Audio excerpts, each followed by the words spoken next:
hyperaction, hyperaction analysis. It was a case report. It was diagnosed as having bilateral ovarian cysts, multicystic ovaries, big ovaries, and it has been operated upon in the second trimester. But we thought at the time that it is benign, so one ovary was removed. We didn't have the frozen section, and it came back as a hyperaxio lutinalis, and this was a lesson to us and to others that the management is only conservative, doesn't need any treatment, the hyperreaxio lutinalis. The year 2000. And I have seen 2 cases after that. So, ladies and gentlemen, good afternoon. And I first would like to thank the organizing committee for inviting me to this fruitful meeting. And I actually would like to thank you all for your perseverance and waiting up till 6:30 in the late in the afternoon. My talk today is on the letrozole infertility and assisted conception. This is where I come from, Asyut, Upper Egypt. I have no conflict of interest regarding this topic. My objective, the first one would be the short note on the mechanism of action of letrozole. Second, what its use in infertility treatment. Third is the use of letrozole in assisted conception. And finally, upon the safety of letrozole.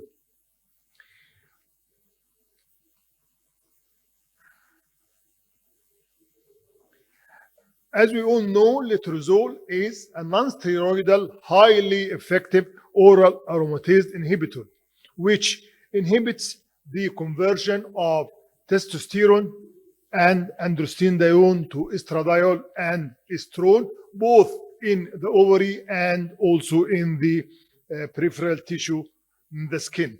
It is not up till now approved by the FDA as a treatment of infertility. However, it has been used in many patients, in particular women with PCOS and type 2 and ovulation.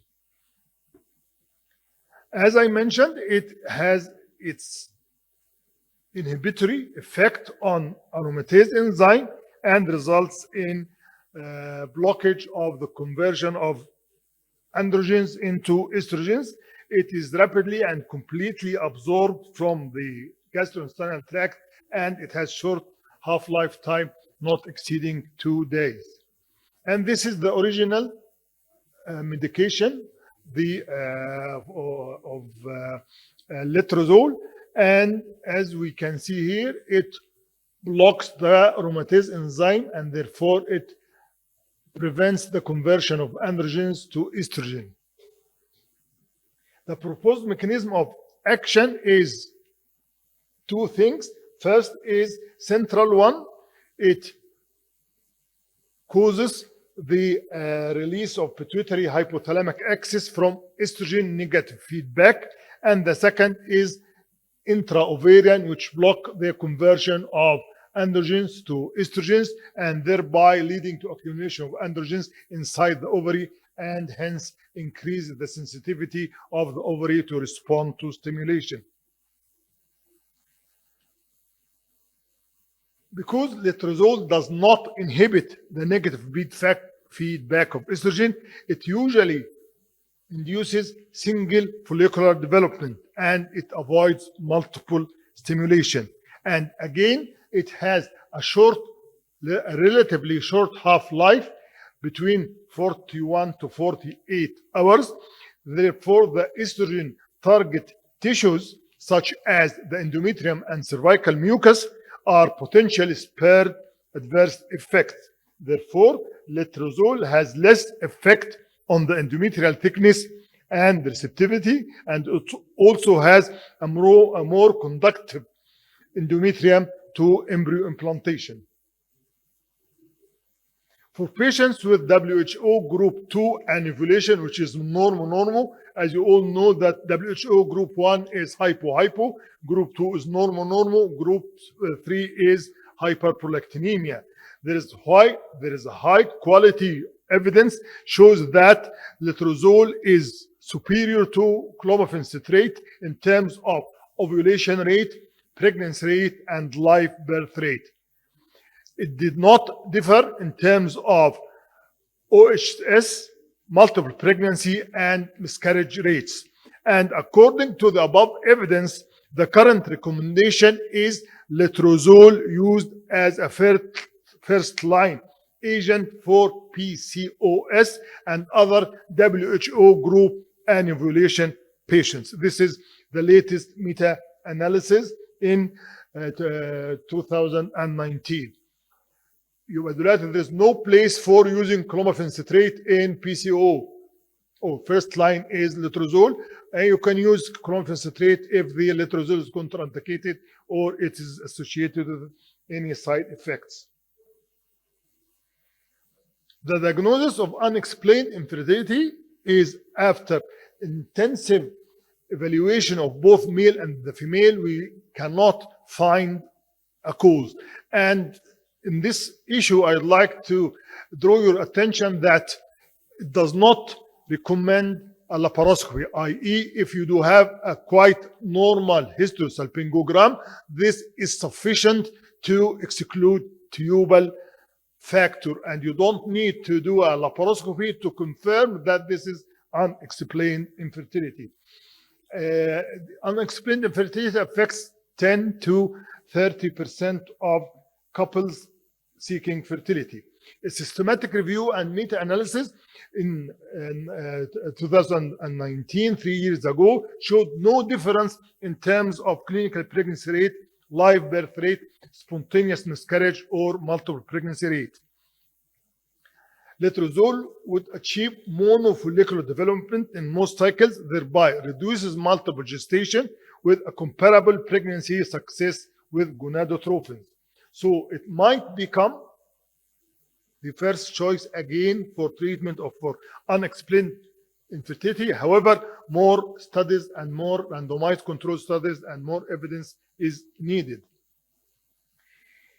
Mechanistically, letrozole administration in the early follicular phase will result during ovarian hyperstimulation will increase the androgen inside the ovary and therefore increase the responsiveness of the ovary to gonadotrophins.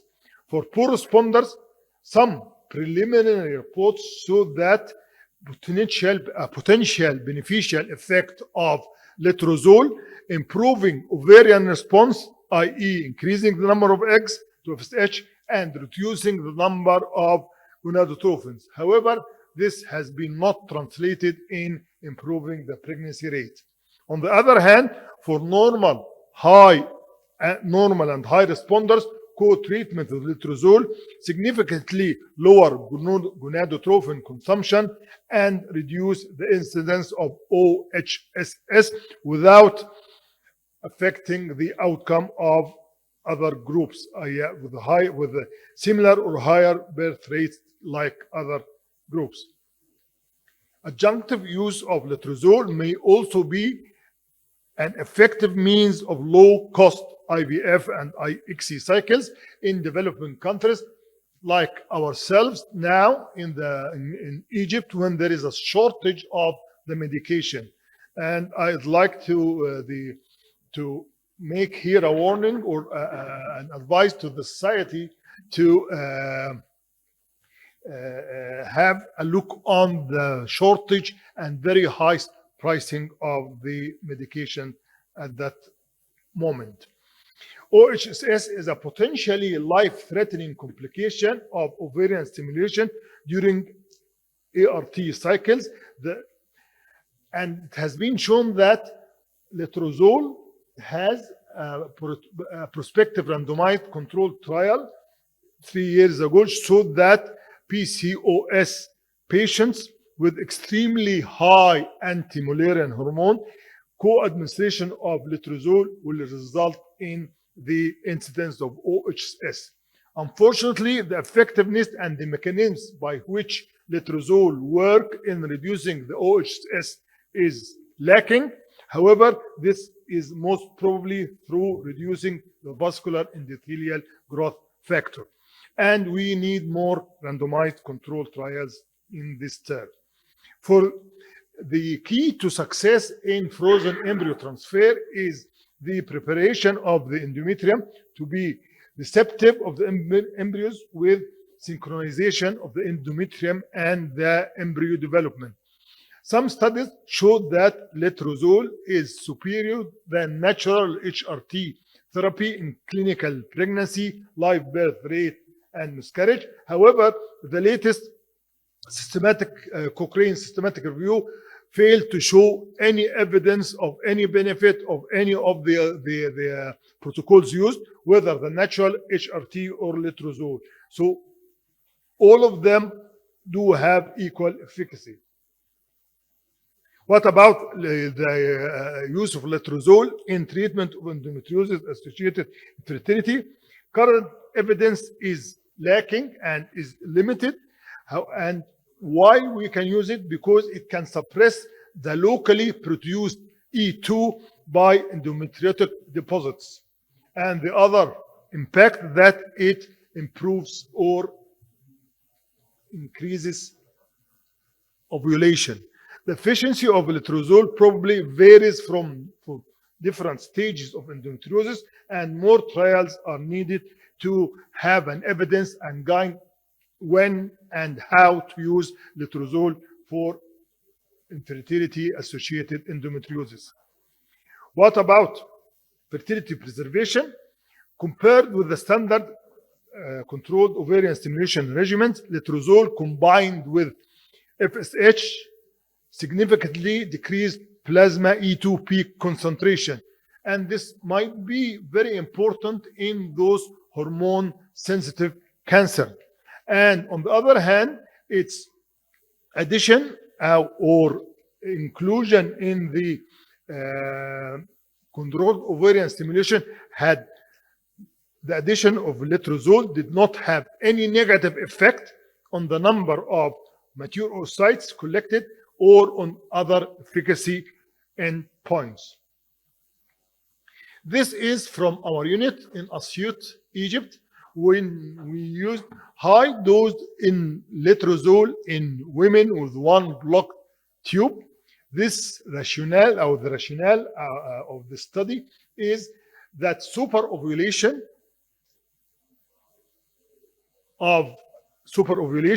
with high dose letrozole might ensure follicular growth from both ovaries, including the one which is related to the patent tube as well as the blocked tube. Letrozole in a dose of 10 milligrams per day, i.e. 4 tablets, was chosen to avoid the anti-estrogenic effect of clomiphene citrate on both the endometrium and cervical mucus. What about safety? In the past, in more than 10 years ago, there was a concern about the use of letrozole for ovarian induction because it might be associated with teratogenic effects. However, subsequent published high-quality researches demonstrated that the rate of overall chromosomal abnormalities, congenital malformations, perinatal outcome, and pregnancy outcome was not higher in the letrozole group than in the clomiphene citrate group or the general population. Further studies are needed to determine the optimal dosing, especially if you are going to use the large doses for longer periods of time, long-term safety for women and children born to whom patients receive letrozole. So, Mr. Chairman, I'd like to conclude that aromatase inhibitors are now comprise a new type of ovulation-inducing drug. The application is not only limited to the clinical treatment of ovarian induction for timed intercourse, but have many aspects in infertility treatment. Besides, letrozole is more accessible, has fewer side effects, and lower cost. It is much cheaper than gonadotropins. Its superiority for ovulation induction in WHO group 2 and ovulation patient has been confirmed by high quality clinical basic studies. And finally, I'd like to thank you and wish you all a nice stay in our city. Thank you very much. Thank you, Dr. Tarek. One comments on letrozole and clomifene citrate. I think the key point is the difference in the clomifene citrate is its long duration of action, while letrozole is short because both is anti-estrogen. But letrozole is aromatase inhibitor for short half-life. Is it true? It has a shorter lifetime, yes, but it's not anti-estrogenic. It has two mechanisms of action. Yes. The first one in the ovary, it prevents the conversion of androgen to estrogens. So the androgen in the ovary increase, and this improves the response of the ovary to the gonadotropins. The second thing that it seems that letrozole result in lowering the peripheral estrogens, both estrone and estradiol, and this stimulates the hypothalamus and anterior pituitary to produce FSH, and this is result in physiologic ovulation, and this is in most cases, if you are going to give the one pill or two pills, i.e. 2.5 or 5 milligrams, it will result in single follicular growth. But if we continue to empirically continue imagination, we continue with the dose of letrozole for 10 days, the FSH was coming from the pituitary will pass to the ovary, and the aromatase enzyme is not active. There is no estrogen. FSH from the ovary, from the pituitary, will go to the ovary, and the recommended dosage and duration of treatment for letrozole is for 5 days. Yes. This in exceptional cases. What would you benefit from increasing the duration of treatment? It's not benefit. I think it's you can add after the 5 days if you don't reach the desired follicular growth. You can add gonadotropins at that time. When the follicle reaches 12 to 15 millimeters, you can add gonadotropins. But I don't think that there's any need to prolong the duration of it. Well, thank you for the nice presentation. Just wanted to mention that letrozole is off-label for infertility treatment. This is very important to explain to the patients. The reason is that probably increases, well, as it has been said, the teratogenic effects. But because this has not been withdrawn from the company that produces it, it is still off-label. Yes, it's in the USA. We should inform the patients about that. It is in the USA off-label. I mentioned that. Yes, but I just wanted to mention that again. Yes. Is it in Europe also? Is it not approved? Nowhere. Nowhere. But it's been used. We have to explain the patients the possibility of increasing the teratogenite anyway. Yes. Even after the. I mean, if the EPCOC, the ESTRE guidelines also mention that. Although they say also that clomifene has not been approved, but clomifene has been used since the 50s or 60s, something like that. But for letrozole, it is the company that produces it that considered it off-label for infertility treatment. Thank you. Any other questions?